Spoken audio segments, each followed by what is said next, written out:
નમસ્કાર મિત્રો, education with Jinesh ચેનલમાં તમારું સ્વાગત છે અને હું છું જિગ્નેશ.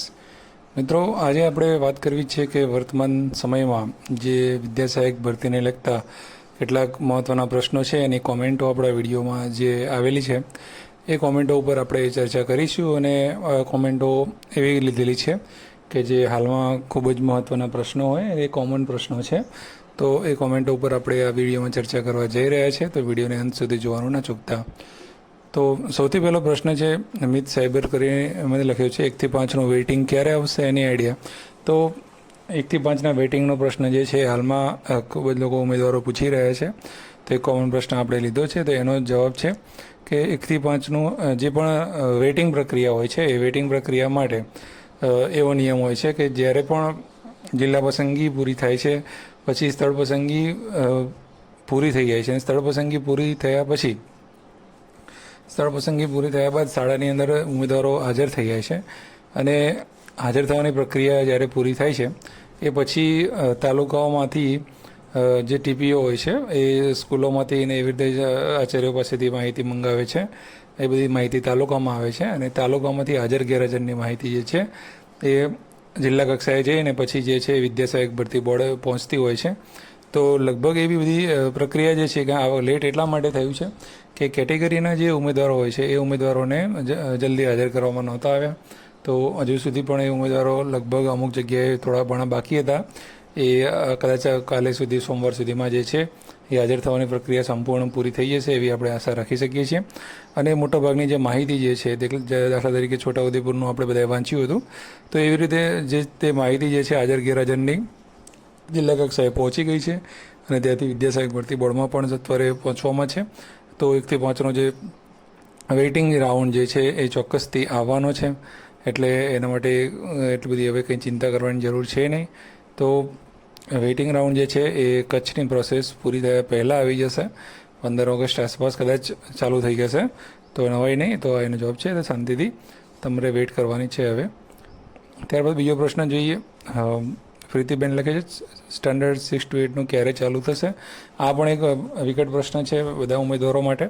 તો 6 થી 8નું જે છે એ આપણને બધાને ખબર છે કે કયા કારણથી એ મુલતવી હાલમાં રખાયું છે, અને જે પ્રોસેસ જે છે એ 13 તારીખથી 21 તારીખ સુધીમાં જે જ્ઞાન સહાયક ઉમેદવારો જે છે ડિગ્રીવાળા, અને એ લોકોને સાંભળવા માટે બોલાયા છે, બધા પુરાવો લઈને બોલાયા છે. તો ચોક્કસથી 21 તારીખ સુધીમાં તો એ પ્રોસેસ ચાલવાની જ છે. પછી શું થશે, તો 21 તારીખ પછી કદાચ કોઈ ચેન્જીસ થાય છે, કંઈ એવું બને છે તો એ જે પણ સમિતિ બનાવી છે કદાચ એ લોકો પછી કોર્ટને રિપોર્ટ કરશે, અને ત્યાંથી પછી મંજૂરી મેળવશે જે તે પ્રક્રિયા આગળ વધારવાની. તો કોઈ પણ ઉમેદવારો એવી રજૂઆત કરે છે તો કંઈ ચેન્જ કરવાનું થાય છે તો કરીને નવું કદાચ મેરિટ લિસ્ટ આપી શકે છે, પણ કદાચ કોઈ ચેન્જીસ નથી થતા તો એના એ લિસ્ટ ઉપર જે છે એ કન્ટિન્યુ રાખી શકે છે. આગળની 2 દિવસની જિલ્લા પસંદગી જે છે એ ચાલુ રાખી શકે છે. એ લોકોએ એવું નથી જાહેર કરેલું કે જિલ્લા પસંદગી આગળની રદ થઈ છે.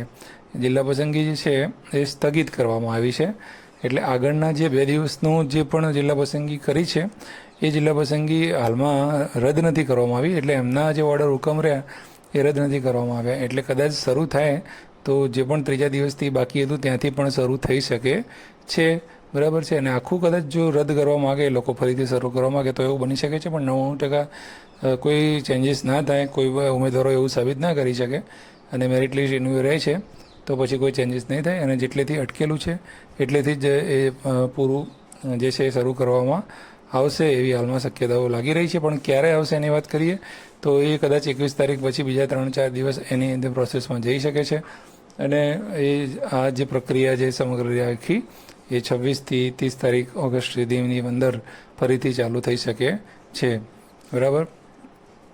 હવે આગળ આપણે વાત કરીએ.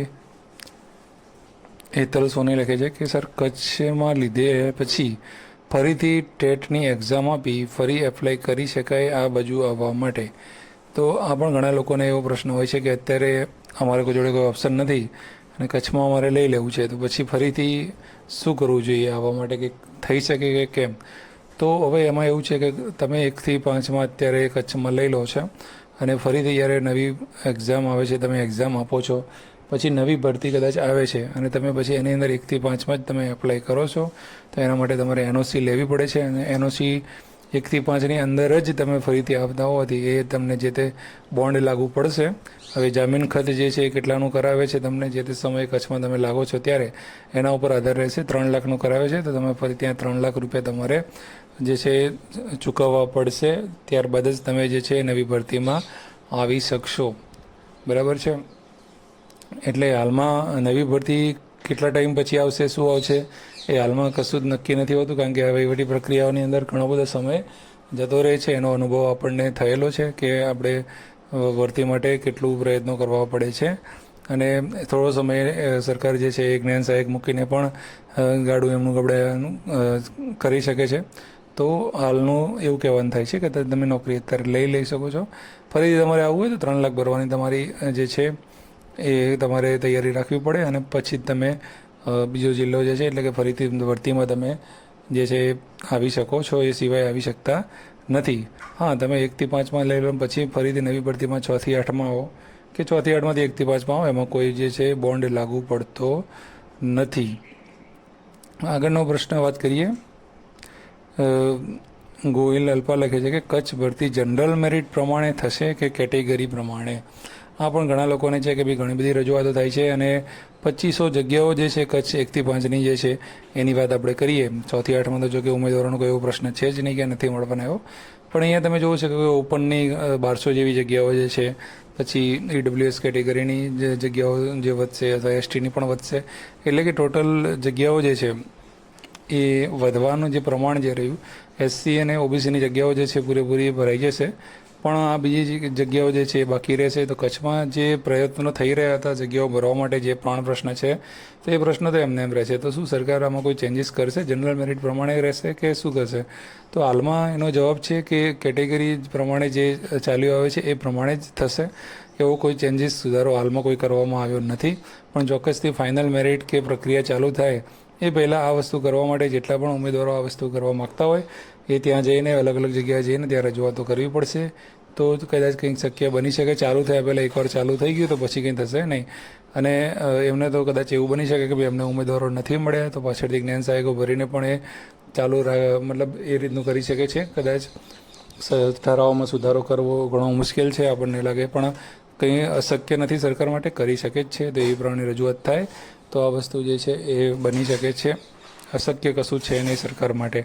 બરાબર, એટલે એ વસ્તુ થઈ શકે છે. જગ્યાઓ જે છે એ પડી જ છે અને પહેલાં જે પણ એલિજિબલ ઉમેદવારો હોય એમને લઈ લેવામાં આવે તો પછી કોઈ વિરોધ જે છે એ કરવામાં આવશે નહીં. તો એ વસ્તુ એ પ્રમાણે છે. હવે લાસ્ટમાં એક વાત કરીએ આપણે કે આપણે પરીક્ષા ટેટ 1ની જે છે એના માટેનો આપણે મેસેજ એક મૂક્યો હતો. તો એ પ્રશ્ન પૂછ્યો છે કે ટૂંક સમયમાં એટલે કેટલા સમયમાં નોટિફિકેશન આવશે? હવે ટેટ 1ની પરીક્ષા જે છે એ ટૂંક સમયમાં જાહેર થઈ જવાની છે અને એવી આપણને માહિતી મળેલી છે, એટલા માટે તમને જણાવ્યું હતું. તો ટેટ 1 પરીક્ષા જે છે અને ટેટ 2, બધા મૂકે છે ટેટ 2 કેમ નહીં આવે? તો બની શકે છે કે ટેટ 2ની અંદર મોટાભાગે મેક્સિમમ એકમ ભરાઈ ગયું છે, તો સામે જો ભરતી એટલી ના કરવાની હોય તો પરીક્ષા આપીને પછી 5 વર્ષ એના નીકળી જાય અને પછી ઉમેદવારો કહે કે અમારી વેલિડિટી પૂરી થઈ ગઈ આમ તેમ, તો ફરીથી લેવાનો કોઈ મતલબ છે નહીં. એટલા માટે કદાચ ટેટ 2ની અંદર એક્ઝામ ના આવે. ટેટ 1ની અંદર એક્ઝામ ચોક્કસથી આવવાની છે. ટૂંક સમયમાં નોટિફિકેશન આવી જશે. પરીક્ષાની ટેટ 1ની તૈયારી અને એની અપડેટ માટે આપણે એક ટેલિગ્રામ ગ્રુપ બનાવેલું છે. એની જે લિંક જે છે હું કોમેન્ટ બોક્સમાં પિન કરી દઉં છું. તો જેટલા પણ ટેટ 1ની તૈયારી કરવા માગતા હોય એ મિત્રો એની અંદર જોડાઈ જજો. તો વિડીયો સારો લાગ્યો હોય તો લાઇક જરૂરથી કરજો, કોમેન્ટ કરવાનું ભૂલતા નહીં. કોઈ પણ પ્રશ્ન હોય તો વિડીયોને શેર કરજો. નવા વિડીયોમાં ફરીથી મળીશું. જય હિન્દ, જય ભારત. Thank you.